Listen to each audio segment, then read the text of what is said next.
ప్రభు నామంన అందరికీ శుభోదయం.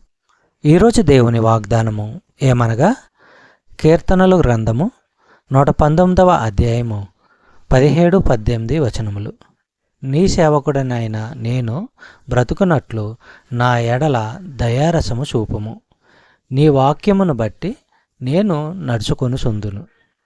నేను నీ ధర్మశాస్త్రమునందు ఆశ్చర్యమైన సంగతులను చూసినట్లు నా కన్నులు తెరువుము.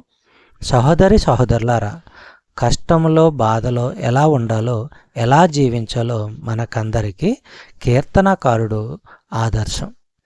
ఆశ్చర్యకరమైన సంగతులు దేవుని వాక్కులో ఉన్న దేవుడు మన మనోనేత్రాల తెరిచేటంత వరకు వాటిని మనము చూడలేము.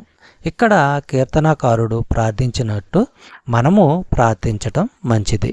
చెప్పబడిన వాగ్దానము దేవుడు దీవించి ఆశీర్వదించునుగాక. ఆమేన్.